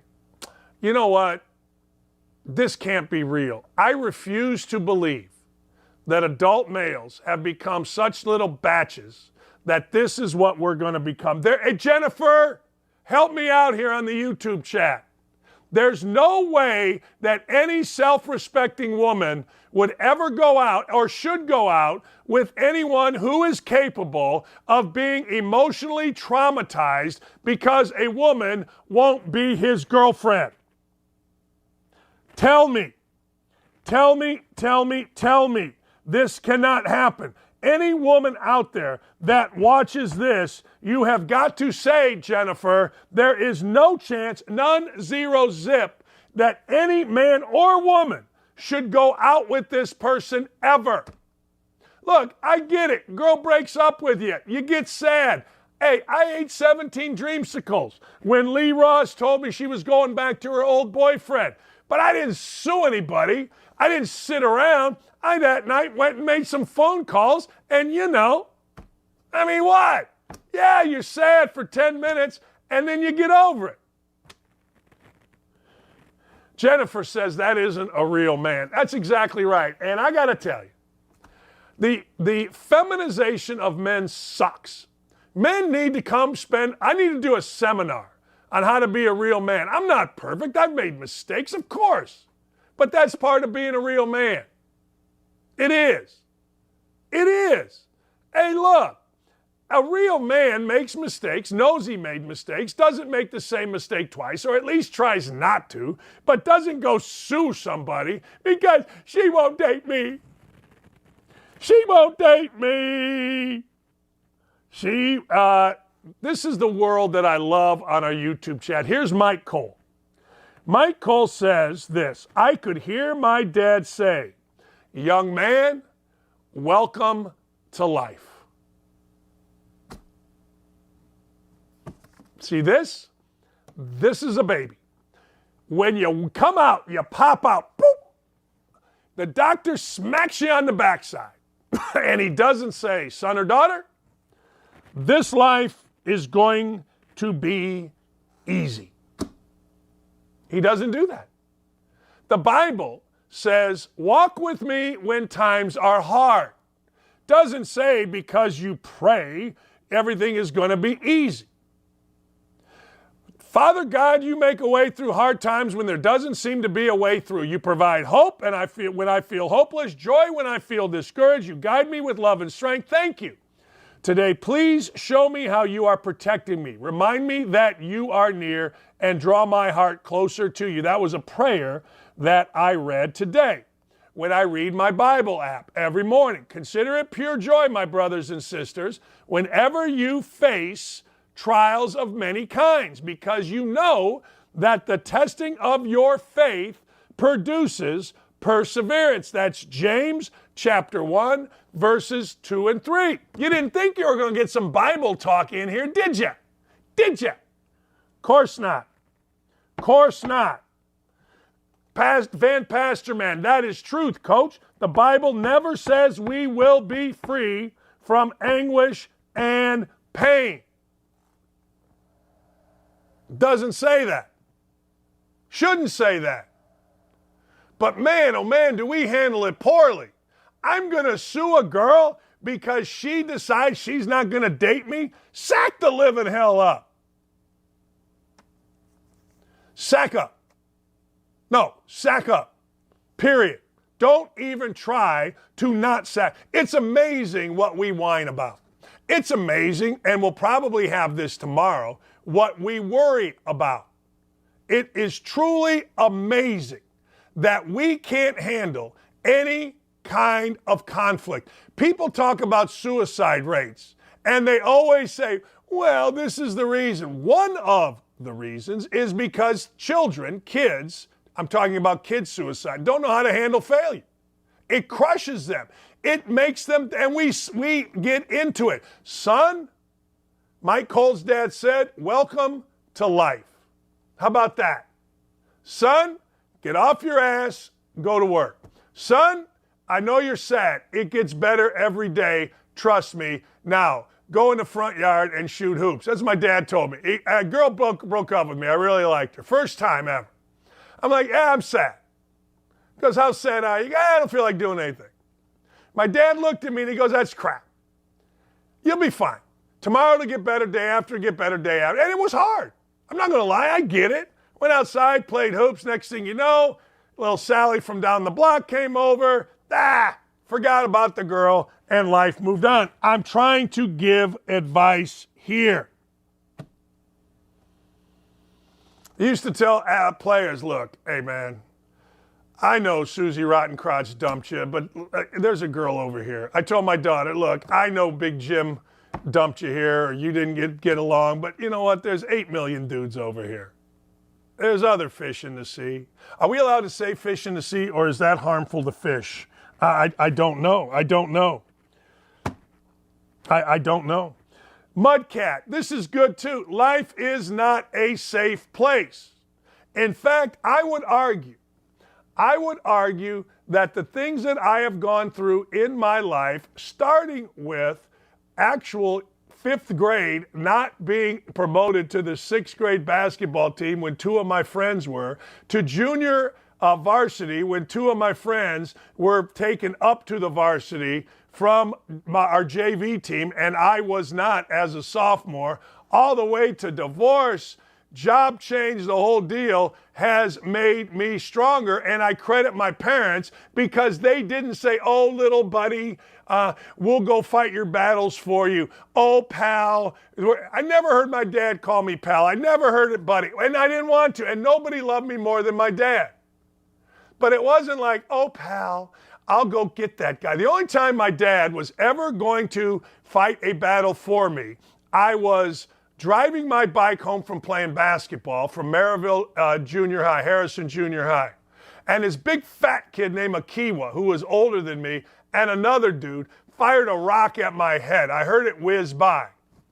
And I just pedaled, man, because they were older, they were big, and they were part of the druggy crowd. I went home and I said, that big fat Akiwa, I don't know his first name, but he was big fat Akiwa to us. And if I see him, I might still punch him, even though I'm 60 and he's probably 65. But big fat Akiwa threw a rock at me. He goes, he did what? I go, yeah, he threw a rock at me, skimmed my head. And my dad's like, well, let's go find him. I'm like, oh, all right. Didn't find him. I guess we could have. But my dad never. Just stop. Let your kids deal. Let them deal. And then be there to support him. But my God, stop with all the, oh, you screwed my son. Stop. People my age suck as parents. Hi, buddy. Bah. Hi, buddy. Are you okay, buddy? Buddy. Everything all right, buddy? Hey, mothers, get the hell out of the way. Let your dad, and fathers, how about instead of just sticking and having kids, how about you become a dad? And if you all don't like that, screw you. I stand with Tony Dungy and others. We need parents. We need fathers. Don't get me started. I could do a 3-hour show. You know what I got to do after this? I got some interviews I got to do, one of which is with a Hall of Famer, Andre Reed. Can't wait to talk to him. We're going to play at Super Bowl week. That's right.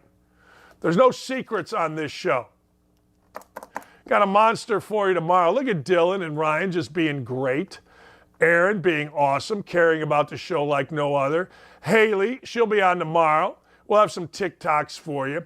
We got to pump up the second hour of this show. I got to figure out how.